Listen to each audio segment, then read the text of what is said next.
안녕하세요. 테일러 마을입니다. 반갑습니다. 자, FOMC 회의가 기자회견이 파월 연준의장 기자회견이 한 4시 한 40분 정도에 끝났습니다. 오늘 결과가 조금 늦게 나왔습니다. 보통 이제 3시 되면 발표되는데 좀 늦게 나왔습니다. 아마 고민이 많았던 모양입니다. 저는 이제 아침 새벽에 계속 그 파월 연준 회장 기자회견을 지켜봤는데요. 최근에 트럼프 대통령이 이제 파월 연준 의장을 무진장 깠습니다. 드라기가 더 낫다 이런 식으로. 그럼에도 불구하고 차분하게 기자회견을 잘 하는 모습을 보았습니다. 자, 원달러 여기 시장에서 좀 밀렸습니다. 캐나다 달러 최근에 원화에 대해서는 지금 약세를 보이고 있거든요. 그 전망치 한번 살펴보겠습니다. 뉴욕 시장에서 연준의 저금리 비둘기 파적인 그런 정책 회의 결과에도 불구하고 기술주 하락으로 다우는 올랐지만은 나스닥하고 S&P는 하락을 했습니다. 미국제 수익률 올랐고요. 달러 지수가 소폭 올랐습니다. 달러엔이 105엔대 밑으로 미끄러졌고 유로 달러도 조금 많이 빠졌습니다. 유가가 재고 감소로 인해서 좀 많이 올랐고요. 미국 연준은 금리를 그대로 동결을 했습니다. 여기시장에서 원달러 1172원 73원 부근에 거래되었습니다. 종가 대비 한 3원 정도 밀리는 그런 모습을 보였습니다. 원달러도 조금 하락 추세선으로 진입한 것으로 보입니다. 다우지수가 0.13 올랐고 나스닥 1.25 나스닥이 많이 빠졌습니다. 기술주들 다 약세 보였습니다. S&P도 마이너스를 보였습니다. 미 증시 저금 유지에도 기술주가 불안했고 연준이 기준금리를 그대로 동결했습니다. 8월 소매 판매가 월가 예상을 하회했고 미국 정부 코로나19 백신 성인 후 24시간 내에 배포 무상 금지 이런 이야기를 나눴습니다. 자, 파월 연준 의장은 통화 정책이 금융 안전 방어에 재전선이 되어서 안 된다 이렇게 이야기하면서 주가가 조금 밀리는 모습을 보이는데 그 이야기는 이제 통화 정책 말고 재정 정책으로 해서 조금 시장을 안정시키라 이런 어떤 뉘앙스로 받아들였습니다. 대형 기술주 독점 금지법 강화 우려에 하락하는 모습이고 테슬라 목표가가 400달러로 상향 조정되었습니다. 그리고 미국 추가 부양에 대한 이야기가 나오고 있습니다. 추가 부양 이야기가 나오고 있는데 트럼프 대통령이 자신의 트럼프를 통해 공화당이 부양책 규모를 확대할 것이다 제안했다는 소식이 나왔습니다. 따라서 이런 부분들은 다우지수 추가 상승 가능성을 열어놓고 있습니다. 28,000 일단 안착에 성공했습니다. 달러지수는 조금 강박권에 움직였습니다. 비둘기파적인 연준 정책 회의에도 불구하고 비둘기파적인 그런 모습을 보였습니다. 보시면은 페드는 성장률 전망 올해를 상향 조정하고 내년 이유는 하향 조정이었습니다. 평균 물가 목표제 잭슨홀 미팅 제시대로 채택을 했고요. 국채 매입 규모는 매월 700달러 그대로 유지하기로 했습니다. 제로금리 금리는 2023년 말까지 그대로 유지를 하기로 했습니다.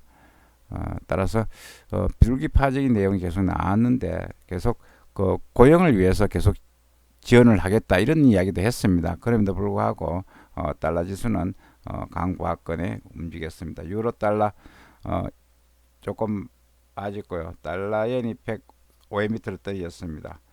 캐나다 달러 강세 보였고 호주 달러하고 뉴질랜드 달러는 약보합권에 마감됐습니다.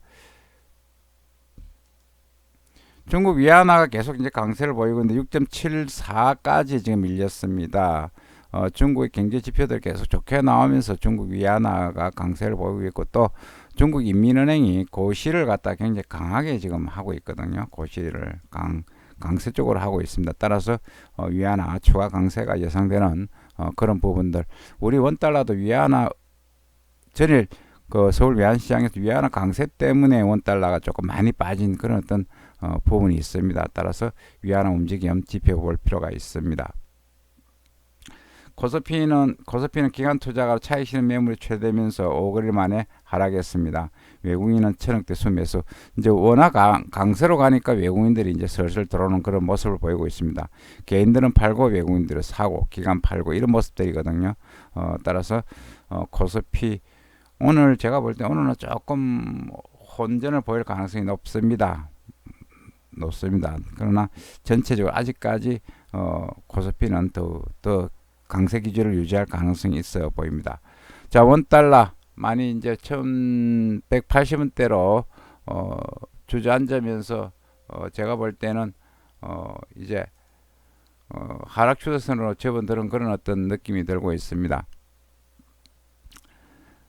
1180원이 무너지면서 이제 추가 하락 가능성을 열어두고 있는데 중국 위안화가 강세를 보이면서 원달러도 밀리는 그동안 여기서 잘 찍혔습니다. 찍히다가 밑으로 쭉 빠지는 그런 모습을 보이고 있는데 오늘도 1173원 이렇게 이제 70원대 진입하고 하면은 앞으로 이제 1150원대까지 내려갈 그런 가능성이 있어 보입니다. 따라서 이제 원화 강세 쪽에 무게를 두는 것이 좋을 것으로 보입니다. 자, 캐나다 달러는 소폭 강세를 보이는데 달러에 비해서 0.1% 올랐습니다.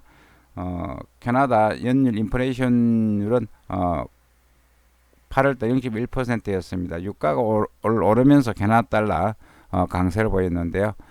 캐나다 달러 최근에 이제 반등하는 듯 하다가 다시 이제 강세 추세로 돌아서는 이 빠지는 건 달러 약세를 이야기하고 달러 약세 캐나다 달러 강세를 위한 이야기거든. 달러 기준이니까 따라서 달러도 조금 더 강세로 갈 가능성이 있는데 문제는 원화가 지금 원화가 강세이기 때문에 캐나다 원이 드디어 이제 890원대, 900원대, 890원대까지 떨어졌습니다. 따라서 제가 볼 때는 한 880원대까지 밀릴 가능성이 있다 이렇게 보이고요.